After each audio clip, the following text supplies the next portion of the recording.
Rainha Isabel II já repousa na sua última morada, a Capela de São Jorge, no Castelo de Windsor, nos arredores de Londres. O governo húngaro reage ao anúncio de sanções da União Europeia, garantindo que serão evitadas pela concretização de medidas anticorrupção. O Partido Moderado vai tentar formar governo na Suécia e, mesmo que fique fora da coligação, a extrema-direita será influente.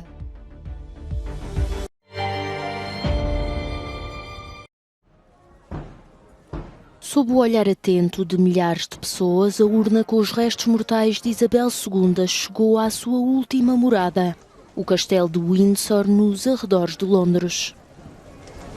A rainha britânica foi sepultada numa cerimónia privada, na Capela de São Jorge, local onde jazem já os seus pais e o marido, o príncipe Filipe, duque de Edimburgo.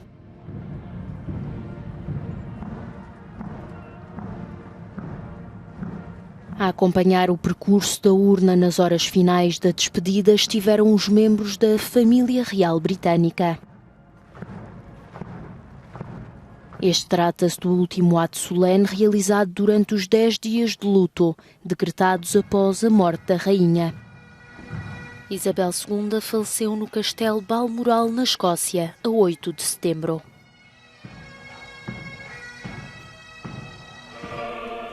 As cerimónias fúnebres tiveram lugar na Abadia de Westminster, na presença de cerca de 2.000 convidados. O serviço fúnebre foi conduzido pelo deão de Westminster, David Oyle, e o sermão esteve a cargo do arcebispo da Cantuária, Justin Welby. O funeral contou com centenas de líderes mundiais, chefes de Estado e de Governo de vários países, entre eles o chefe de Estado português, Marcelo Rebelo de Sousa, e também representantes de várias famílias reais. Liz Truss, última chefe de governo indigitada pela rainha, fez uma das leituras durante a missa. Chegou assim ao fim esta segunda-feira, 19 de setembro, um capítulo da história da monarquia britânica. Em Londres, todas as atenções estão voltadas para o funeral da Rainha Isabel II. Milhares de pessoas saíram às ruas para testemunhar as cerimónias fúnebres e dizer um último adeus à soberana, que conduziu os destinos da coroa britânica durante 70 anos. Muitos seguiram de perto a procissão, outros assistiram às cerimónias através de ecrãs gigantes colocados em Londres. Estou aqui desde as 6 da manhã de hoje. Tentámos aproximar-nos do Hyde Park e do Arco de Wellington, onde transferiram o caixão para o carro funerário, mas não conseguimos chegar perto. Estive no Exército durante 10 anos e senti que precisava de vir e fazer isto para me despedir e agradecer tudo o que ela fez. Toda a gente está aqui para prestar homenagem à rainha e as pessoas estão a falar umas com as outras, estão a ser amigáveis. Há um enorme sentido de comunidade, que é o que eu penso que a rainha teria desejado. Também em Edimburgo, capital da Escócia, nação onde Isabel II faleceu, centenas de pessoas reuniram-se para acompanhar o funeral. Situação semelhante acontece um pouco por todo o Reino Unido. Já no resto do mundo, milhões de pessoas assistem através da televisão àquele que já é apelidado como o funeral do século.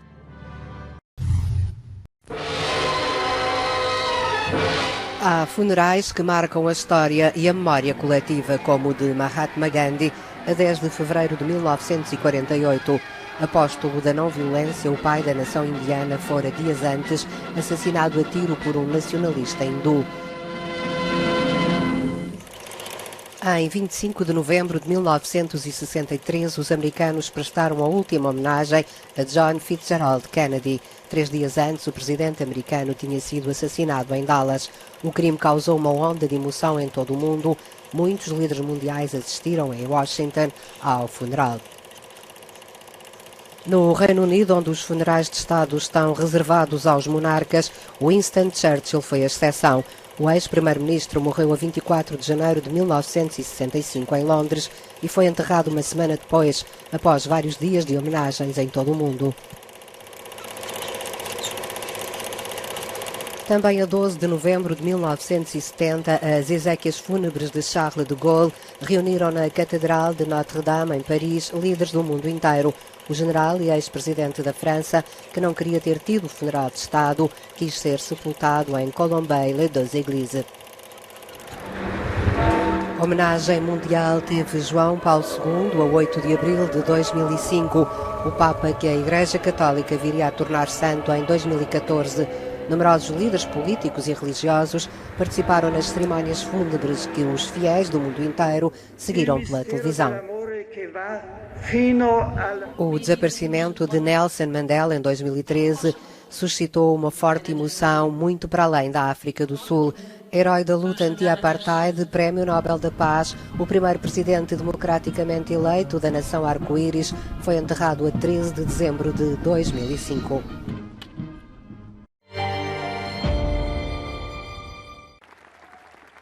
O governo húngaro está confiante de que as sanções da União Europeia ainda podem ser evitadas. O governo de Budapeste tem um novo pacote de reformas na calha e garante que não haverá razões para aplicar sanções. No domingo, a Comissão Europeia anunciou que 7,5 mil milhões de euros de fundos comunitários serão cortados ao abrigo do mecanismo de Estado de Direito, porque o país ainda não levou a cabo suficientes medidas anticorrupção. O governante húngaro responsável pela pasta dos fundos desvaloriza. Se o governo húngaro não cumprir os compromissos que impôs a si próprio, então serão aplicadas sanções financeiras. Mas o governo húngaro não tem razões para não cumprir os compromissos que assumiu. Nós vamos cumpri-los. Por conseguinte, a parte da decisão sobre sanções é secundária para nós.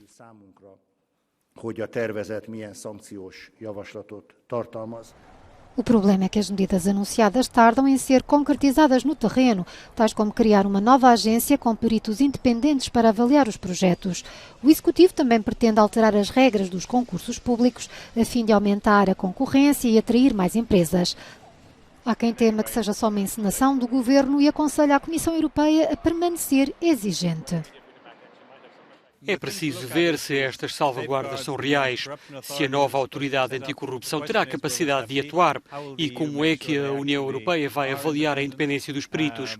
Penso que há aqui alguma ingenuidade em relação ao governo húngaro. Os programas que poderão ser afetados pelos cortes são aqueles onde 95% da despesa é incorrida por entidades públicas. O processo começou em abril, foi seguido de várias negociações bilaterais e até novembro deverá ser concluído com uma decisão final pelo Conselho da União Europeia sobre a aplicação ou não das sanções. O Partido Moderado foi convidado esta segunda-feira a tentar formar um novo governo na Suécia, embora tenha ficado em terceiro lugar nas eleições de 11 de setembro. O líder deste partido de centro-direita, Ulf Kristersson, tentará obter uma coligação com os liberais e os democratas cristãos. A grande questão é saber qual será o papel do Partido Democratas Suecos, de extrema-direita, que ficou em segundo lugar. Mesmo que seja um apoio parlamentar fora do governo, isso ainda lhes dará um poder de veto bastante substancial sobre as políticas que são prosseguidas pelo governo. Com uma agenda de negação das alterações climáticas e uma forte posição anti-imigração, os democratas suecos tentarão anular as políticas do executivo cessante de centro-esquerda, não só a nível interno, mas provavelmente ao nível da União Europeia. São um partido eurocético, o que significa que são relutantes a passar para a esfera da decisão europeia qualquer tema que possa ser mais bem tratado a nível nacional. Além disso, nas grandes questões que enfrentamos, relacionadas com o clima e o ambiente, são talvez menos ambiciosos. Têm sido mais apagados no debate sobre a defesa do Estado de Direito. Tanto os democratas suecos como os moderados são muito céticos quanto a dar mais espaço à política social e questões semelhantes a nível europeu.